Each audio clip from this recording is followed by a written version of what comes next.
Hello दोस्तों, कैसे हैं आप सब। स्वागत है आप सभी का कॉमिक वर्ल्ड चैनल पर। तो चलिए दोस्तों, शुरू करते हैं राज कॉमिक्स में बाकेलाल सीरीज़ का अगला कॉमिक विशेषांक तोता राम।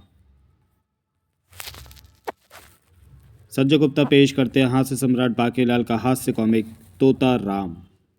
हास्य सलाहकार संजय गुप्ता, विवेक मोहन, अनुपम सिन्हा। कहानी तरुण कुमार वाही। संपादक मनीष गुप्ता। चित्रांकन बेदी। सहयोग गौरव, श्रीकांत, मिथिलेश। कहावत है, प्राण जाए पर वचन न जाए, किंतु बाकेलाल पर कहावत इस तरह बनी है, प्राण जाए पर आदत न जाए। राजा विक्रम सिंह के खिलाफ षड्यंत्र बुनने की बाकेलाल की आदत सी पड़ चुकी है। बाकेलाल बुनता ही रहता है विक्रम सिंह के खिलाफ षड्यंत्रों का जाल। एक मन का ये पत्थर मैं व्यायाम करने के लिए नहीं लाया, तो फिर किस लिए लाया हूँ? अभी बताता हूँ। ये है अभिमनूस मुच्छड़ का और भविष्य में मेरा होने वाला विशालगढ़ का प्यारा प्यारा राज सिंहासन। उसके ठीक ऊपर लगे फानूस में वो विशाल मोमबत्ती जलाई जाती है। उसका ढेरों मोम पिघलकर फानूस के चारों तरफ जम गया है, जिस पर अभी तक किसी की निगाह नहीं गई है। उसी जमे हुए मोम को देखकर ही मैंने ये योजना बनाई है। अब मैं इस मशाल को जलाता हूँ। मशाल की गर्मी इस मोम को नर्म कर देगी, जिससे कि ये भारी पत्थर इसमें फौरन चिपक जाएगा। चिपक गया। अब सुबह जब दरबार लगेगा, दरबार में मोटा जब सिंहासन पर होगा, बाहर जब सूर्य देवता की गर्मी फैलेगी, तो मोम पिघल कर फिर से नर्म होगा, और ऐसा होते ही उससे चिपका भारी पत्थर सीधा आकर मुच्छड़ पर गिरेगा और उसका काम तमाम कर देगा। वो मारा पापड़ वाले को। हो, अब तो मोटा मरे ही मरे। अगले दिन राज दरबार की कार्रवाई आरंभ करो, पर जरा ठहरो। नारा मंत्री, आजकल तुम किसी भी बात पर नारा नहीं लगाते। हमने तुम्हें रखा किस लिए? जी वो महाराज, बीच में कई दिनों के लिए बाकेलाल जी छत्तीसगढ़ चले गए थे।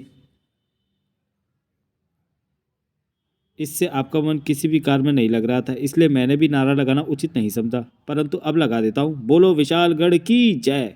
बाकेलाल की छत्तीसगढ़ की मजेदार यात्रा के विषय में जानने के लिए पढ़ें स्वयंवर, शैतान का जादू, डायन रानी, दुष्यंती, कबाड़ा और छत्रपति बाकेलाल नामक पूर्व प्रकाशित कॉमिक है। ये सभी कॉमिक आपको बाकेलाल की प्लेलिस्ट में मिल जाएंगी। महाराज विक्रम सिंह जिंदाबाद जिंदाबाद। खूब नारे लगा लो, गर्मी बढ़नी आरंभ हो गई है। मोम से चिपका पत्थर किसी भी समय नीचे गिरकर जिंदाबाद को मुर्दाबाद कर सकता है। पर तभी हा हा हा हा हा हा हा साए, खतरा भापते ही खींचो, जोर लगा के हैचा। दूसरे ही पल खटाक, पकड़ लो इस दुष्ट को। तभी सैनिक हो गया छू मंतर। हा हा हा हा हा। अरे कहाँ गया? कौन था वो जो हमलावर सैनिक, और कहाँ गया? पत्थर गिरने वाला है। महाराज सिंहासन ग्रहण कीजिए। और तभी ठहरो, सिंहासन पर मत बैठना। महाराज की कुंडी में लिखा है कि इसी क्षण महाराज को पत्थर से खतरा है। मेरा बताया भविष्य गलत नहीं हो सकता। और तभी धौड़, ऊपर से गिरे उस पत्थर का वार खाली जाते देख बाकेलाल ने अपना माथा पीट लिया। टेढ़ा गर्क। बाकेलाल, फूट गई तेरी किस्मत। जबकि हर कोई उस घटना के कारण स्तब्ध रह गया। अगर महाराज सिंहासन पर होते तो पत्थर उनकी पुदीने की सिलवट्टे वाली चटनी बना देता। पर सिंहासन क्यों नहीं टूटा? महाराज के डील डॉल के कारण सबसे मजबूत वाली लकड़ी का सिंहासन बनाया गया है। बाकेलाल, ये सब क्या हो रहा है? वही तो मैं सोच रहा हूँ महाराज, कि ऐसा नहीं होना चाहिए था। शुक्र है भला टल गई। महाराज, किसी ने पत्थर को ऊपर फानूस पर जमा हो गए मोम पर चिपका दिया था। गर्मी से मोम के नरम पड़ते ही पत्थर नीचे गिर पड़ा। इसका मतलब हुआ कि किसी ने हमारी हत्या की साजिश रची है। महाराज, अब मुझे पता लगाना है कि आपकी पुदीना चटनी बनाने की साजिश किसने रची थी। पर इस बात का पता कैसे चलेगा? वो व्यक्ति महल के अंदर का ही कोई आदमी होना चाहिए। जिसने भी ये कुचेष्टा की होगी, उसके हाथ पर मोम के कण अवश्य चिपके होंगे। सैनिक, पानी का बर्तन ले आओ। एक सैनिक तुरंत एक बर्तन में गर्म पानी ले आया। महाराज, ये गर्म पानी है। इसमें हाथ डालने पर मोम हाथ से पिघलकर पानी की सतह पर आ जाएगा। मेरे हाथ से मोम नहीं उतरा, मैं निर्दोष हूँ। अब बारी बारी से मंत्री, दरबारी, दास दासियां इसी में हाथ डालेंगे। जिसने भी रात मोम को छुआ होगा वो पकड़ा जाएगा। बेटा बाकेलाल, ये सेनापति तो दूर की कौड़ी ले आया। मोम तो सिर्फ मेरे हाथों पर ही लगा होगा। पानी में हाथ डालते ही चोरी पकड़ी जाए, उससे पहले ही तू सामने आ जा। महाराज, आपके सिंहासन के ऊपर फानूस के मोम में पत्थर मैंने चिपकाया था। यह सच कह रहा है महाराज, क्योंकि इसके हाथों से उतरकर मोम पानी पर तैरने लगा। बाकीलाल, तुमने? पर क्यों? हुड़ तेरा की होगा। महाराज, दरअसल वो पत्थर साधारण पत्थर नहीं है, वो आशीर्वाद पत्थर है। वो जिसके सिर पर तैनात रहता है उसे हर संकट से बचाता है। आप उसी पत्थर के कारण ही बच सके हैं महाराज, अन्यथा भाला आपकी जान ले लेता। अपना काम खत्म करते ही पत्थर नीचे गिर पड़ा और इसके साथ ही अब यह साधारण पत्थर में बदल गया। शंकर भगवान जी ने मुझे स्वप्न में ऐसा ही कहा था। कोषाध्यक्ष, हमारी जान बचाने के लिए बाकीलाल को 5 थैलियां मुद्राओं की तुरंत दी जाए। महाराज की टांग खींचकर उनकी जान तो मैंने बचवाई और मुझे कुछ भी नहीं मिला। ऐ बालक, तुम विलक्षण प्रतिभा के स्वामी हो, तुम हमारे महल में ही रहो। नहीं महाराज, मैं केवल अपने अमरूद के वृक्ष के नीचे रहता हूँ। अब मैं चलता हूँ। जैसी तुम्हारी इच्छा बालक। बेटे बाकीलाल, इस विलक्षण प्रतिभा के स्वामी तोताराम को हाथ से मत जाने दे, क्योंकि ये बिल्कुल सही भविष्य बताता है। बाकीलाल, तेरी योजना इसलिए ही तो बैठ जाती है क्योंकि तुझे योजना की सफलता का पता ही नहीं होता। अगर तुझे ये पता हो कि तू जो योजना बना रहा है वह सफल होगी या नहीं, तो तू केवल उसी योजना पर अमल कर सकता है जो कि सफल होने वाली है। असफल होने वाली योजना पर काम करने की ज़रूरत ही नहीं पड़ेगी। इससे तुझे योजना के नाकाम होने का भय भी नहीं रहेगा। वो मारा पापड़ बढ़िया वाले को। अब बनेगी मेरी बात, परंतु तोताराम को पटाना ज़रूरी है, क्योंकि जब तक वो नहीं पटेगा मुझे मेरी योजना की सफलता और असफलता के विषय में कौन बताएगा। तोताराम अमरूद के पेड़ के नीचे बने अपने निवास पर पहुंचकर रुक गया। अब अमरूद खाए जाएं और झोपड़ी में विश्राम किया जाए। तोताराम पेड़ पर चढ़ने की सोच ही रहा था कि ठहरो तोताराम, आज तुम्हें अमरूद मैं तोड़ कर दूंगा। बाकीलाल पेड़ से कई अमरूद तोड़ लाया। ये लो तोताराम, जितने चाहे खाओ।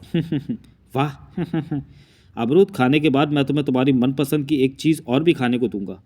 कचर कचर पचर कचर पचर। जब तोताराम ने सारे अमरूद खा लिए, अब लाओ मेरी मनपसंद की चीज़। अगर वो वाकई मेरी मनपसंद की चीज़ हुई तो मैं तुमसे बहुत प्रसन्न हो जाऊंगा, और अगर प्रसन्न नहीं हुआ तो तुम्हारा काम नहीं करूंगा। तोताराम, ये रही वो चीज़। हरी मिर्ची। ये तो सचमुच मेरी मनपसंद की चीज़ है। बाकीलाल, मैं तुमसे बहुत प्रसन्न हुआ। लाओ, अब हरी मिर्च मुझे दे दो। हाँ हाँ, ये लो। परंतु बाकीलाल, तुम्हें कैसे पता चला कि हरी मिर्च मेरी मनपसंद की चीज़ है? तुम्हारा नाम सुनकर तोते को हरी मिर्चें पसंद होती हैं। तोताराम, अब मैं तुमसे जो पूछूं वो मुझे सही सही बताना, ठीक है? तो फिर सुनो तोताराम। आखिर तोते ने हरी मिर्चें खाई ली। बाकी बेटा, जल्दी से योजना इसे बताकर उस योजना का भविष्य इससे पता करा ले। बाकीलाल ने कहना आरंभ किया। तोताराम, दरअसल महाराज के सिंहासन के ऊपर पत्थर मैंने जानबूझकर लगाया था, उनकी जान लेने के लिए। मुच्छड़ को मारने की मैं जो योजना बनाता हूँ वो असफल हो जाती है। मैंने एक योजना फिर बनाई है। मेरी ये योजना सफल होगी या असफल, ये मुझे तुम मेरी योजना सुनने के बाद बताना। बताओ। विशालगढ़ में छपाक छई नाम का एक माहिर जादूगर आया हुआ है, जो अपने हैरान कर देने वाले जादू के खेलों से लोगों का दिल जीत रहा है।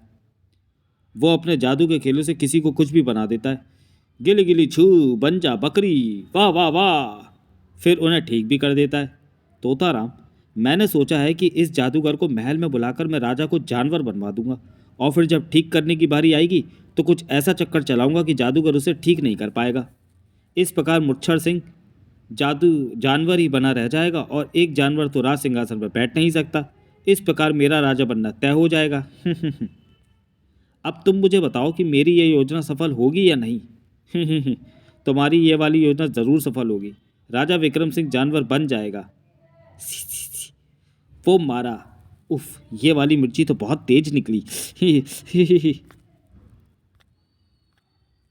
प्रसन्नता के आवेश में बाकीलाल वापस महल की ओर दौड़ पड़ा। तुम यहाँ से कहीं मत जाना। राजा के जानवर और मेरे राजा बनते ही मैं तुम्हें बोरे भर भर कर मिर्ची और अमरूद दूंगा। अरे मगर सुनो तो। अब तब आकर सुनूंगा जब मोटा मुच्छर जानवर बन चुका होगा। फिर जैसे ही बाकीलाल महल पहुंचा, आओ बाकीलाल, मैं तो ये कहने आया था महाराज की। तुम अपनी बात में कहना बाकीलाल, पहले हमारे पुत्र की फरमाइश सुनो। हमारा पुत्र जादूगर छपाक छई के जादू के खेल देखना चाहता है। क्या? बाकेलाल की तो प्रसन्नता का ठिकाना ही ना रहा। वो हमारा बेटा बाकेलाल, तोताराम ने कितना सही भविष्य बताया है मेरी योजना का। इसका पता मुझे यहाँ आते ही मिल गया। बाकेलाल, तुम एकाएक इतना प्रसन्न क्यों हो उठे? वो इसलिए महाराज कि आपने तो मेरे मुंह व दिल की बात ही छीन ली। मैं भी तो यही कहने आया था।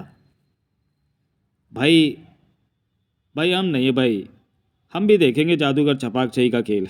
हाँ, सभी देखेंगे। उस रात बाकेलाल की आंखों से नींद बिल्कुल गायब थी। कल जब जादूगर छपाक छई अपना खेल दिखा रहा होगा तो बाकेलाल अपनी योजनाएं बनाते हुए निंद्रा मगन होता चला गया। अगले दिन, बाकेलाल, ये जादूगर छपाक छई अभी तक आया क्यों नहीं? आता ही होगा महाराज, सब्र तो मुझसे भी नहीं हो रहा। पिताश्री, ये बिल्ली कहाँ से आ गई? म्याऊं। ही, मैं बिल्ली नहीं, बिल्ला हूँ। अरे, बोलने वाला बिल्ला, कमाल है, ये बोल कैसे रहा है? क्योंकि मैं ही हूँ जादूगर छपाक छई। महाराज व उपस्थित जनों को मेरा प्रणाम। वाह, अद्भुत। हमें तुम्हारे पेश होने का अंदाज बहुत पसंद आया जादूगर। वाह, मज़ा आ गया, वाह मज़ा आ गया। ये कमाल तो कुछ भी नहीं महाराज, कमाल तो सेनापति जी के पीछे है। सेनापति जी, जरा खड़े होकर तो दिखाएं। मैं हाँ हाँ हाँ, क्यों नहीं। सेनापति चाचा, तुम्हारी तो बंदर जैसी पूंछ उगी हुई है। क्या, पर कहाँ? इतना भी नहीं पता सेनापति की पूंछ कहाँ होती है? सेनापति जी, बाहर मत जाना, अन्यथा डुगडुगी बजाकर कोई मदारी पकड़ लेगा। प्रबंध मंत्री के बच्चे, घबराओ नहीं सेनापति, तुम्हारी पूंछ अभी गायब हो जाएगी। बोलो, मैं पागल हूँ? यह पूंछ हटाने का मंत्र है, बोलना ही पड़ेगा। मैं पागल हूँ। मंत्र बोलते ही सेनापति जी की पूंछ गायब हो गई। सेनापति जी की पूंछ तो गायब हो गई, किंतु प्रबंध मंत्री जी के सींग निकल आए। गधे के सींग नहीं होते। प्रबंध मंत्री, तुम पर ये सींग बहुत अच्छे लग रहे हैं। प्रबंध मंत्री, तुम कहो तो इन्हें ऐसे ही रहने देने का आदेश जादूगर को दिया जाए।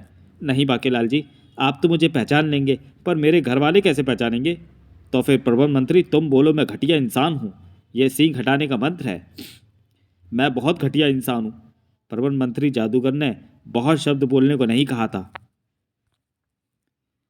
जादूगर, अब अपना वो वाला जादू दिखाओ जिसकी ताकत से तुम किसी इंसान को जानवर जैसा बना देते हो, क्योंकि उसी जादू की मुझे प्रतीक्षा है। तो फिर आप में से कोई एक व्यक्ति मेरे सामने आ जाए।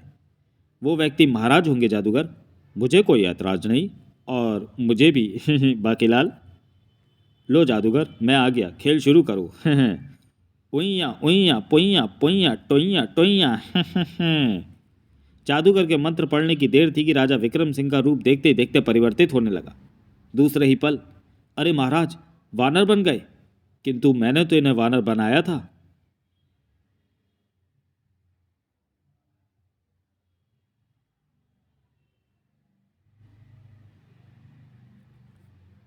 जादूगर के बच्चे, मैंने तुझे महाराज को जानवर का रूप देने को कहा था, यह तूने महाराज को क्या बना दिया? जादूगर की बात का जवाब दिया वहां पहुंचे राजगुरु ने। हैरान ना हो जादूगर, इस वक्त वानर ग्रह पर शनि की अच्छी दशा चल रही है। तुमने जैसे ही अपने जादू के बल पर महाराज को वानर के रूप में परिवर्तित किया, तो शनि की अच्छी दशा के कारण महाराज वानर तो बन गए, किंतु मानव का अंश भी उनमें विद्यमान रहा। किंतु शनि की यह दशा समाप्त होने से पहले अगर महाराज वापस अपने रूप में न लौटे, तो फिर महाराज हमेशा के लिए वानर बढ़ जाएंगे। बेड़ा गर्क, शनि की दशा को भी इसी वक्त अच्छा होना था। मैं तो सोच कर आया था कि जैसे ही जादूगर मुच्छड़ को कुत्ता, बिल्ली या दूसरा कोई जानवर बना देगा, तो मैं उसी वक्त जादूगर को गुलेल मारकर मूर्छित कर दूंगा, और ऐसा अभिनय भी करूंगा जैसे कोई अज्ञात शक्ति मुझसे गुलेल चलवा रही है। पर अब तो सब उलट पलट हो गया। मुच्छड़ इस रूप में भी विशालगढ़ का राज्य सुचारू ढंग से चला सकता है। बाकीलाल, मैं वानर वेश में कैसा लग रहा हूँ? बहुत अच्छे महाराज। महाराज, अब मैं आपको पहले जैसा बना देता हूँ। बोलो, मछली जल की रानी है, जीवन उसका पानी है, हाथ लगाओ डर जाएगी, बाहर निकालो मर जाएगी। पर योजना का बेड़ा कर कैसे हो सकता है? तोताराम ने तो कहा था कि यह योजना सफल होगी। विक्रम सिंह के उस जवाब के कारण बाकीलाल की उम्मीदों का अस्त हो गया, सूर्य पुनः उदय हो गया। जादूगर, हम ये मंत्र तब तक नहीं बोलेंगे जब तक कि हम अपनी शक्ल ना देख लें। प्रबंध मंत्री, हमारे लिए आईना लाओ। जो आज्ञा महाराज। किंतु महाराज, इस मंत्र का मुहूर्त निकल गया तो फिर दूसरा बोलना पड़ेगा। राजगुरु ने कहा था कि शनि की अच्छी दशा खत्म होने तक अगर मोटा अपने असली रूप में ना लौटा, तो वो हमेशा के लिए बंदर बन जाएगा। इसका मतलब अभी मुझे निश्चिंत रहना चाहिए। तोताराम की भविष्यवाणी के मुताबिक योजना अवश्य सफल होगी। पर उसके लिए मुझे यह चेष्टा करनी होगी कि आईना जल्दी ही महाराज तक ना पहुँचे। बाकीलाल, तुम कहाँ चले? लघु शंका को महाराज। बाकीलाल जानबूझकर भीतर आते प्रबंध मंत्री से टकरा गया। खनाक, उफ! प्रबंध मंत्री देख कर क्यों नहीं चलते? टूटे शीशे में थोबड़ा देखना अपशकुन होता है महाराज, मैं दूसरा आईना लाता हूं। तभी महाराज को आईने में थोबड़ा देखने की अब आवश्यकता नहीं रहेगी। अरे ये क्या, जादूगर छपाक छई धनुष बाण में बदल गया। अब ये क्या करेगा? राजा, इस बाण का निशाना तू है। बाण प्रत्यंचा से छूट निकला, स्थन। लेकिन सेनापति ने खतरे को फौरन ही भांप कर छलांग लगाई और बचिए महाराज। मगर इसका क्या करे कि उसी समय भीतर आता बाकीलाल उस बाण का शिकार हो गया। खच! आ! बाकीलाल चीख मारकर धम्म से नीचे गिरा। मर गया बाकीलाल। फिर देखते ही देखते बाकी के कंधे में धंसा बाण भी गायब होता चला गया। और वह धनुष भी। बाण भी गायब हो गया और धनुष भी। पर मेरे बाकी को क्या हो गया? मुझे उठाओ कम बख्तों, जोर लगा के हैशा। बाकीलाल बाण लगने से मूर्छित हो गया महाराज। राजवैद्य को फौरन बुलाओ। राजवैद्य फौरन आया। महाराज, बाण की चोट ने बाकीलाल को शक्तिशाली आघात पहुंचाया है। इसका इलाज तो केवल दुरुड़ दुरुड़ बूटी जो कड़कड़ पर्वत पर मिलती है, और कड़कड़ पर्वत समुद्र पार है। अगर फौरन ही दुरुड़ दुरुड़ बूटी ना लाई गई तो इनका बचना मुश्किल है। किंतु महाराज, समुद्र पार से दुरुड़ दुरुड़ संजीवनी बूटी लाने में तो समय लगेगा। मैं फिर आ गया। इसमें मेरा कोई कसूर नहीं। मुझे जैसे ही महल में किसी विपत्ति का आभास हुआ तो मैं रास्ते में से ही यहीं चला आया। महाराज, एक बार लक्ष्मण जी भी इसी प्रकार मूर्छित हो गए थे तो राम भक्त वीर हनुमान 7 समंदर पार छलांग लगाकर संजीवनी बूटी लाए थे। आप कहना क्या चाहते हैं राजगुरु? यही कि यदि आप चाहें तो उसी प्रकार छलांग लगाकर समुद्र पार से दुरुड़ दुरुड़ बूटी लाकर बाकीलाल के प्राण बचा सकते हैं। किंतु मैं तो अपने पलंग से भी छलांग नहीं लगा सकता। आपने अपने भीतर आई वानर शक्ति को पहचाना नहीं महाराज। जरा छलांग तो लगाइए। तुम कहते हो तो लगाकर देखता हूं। और छलांग!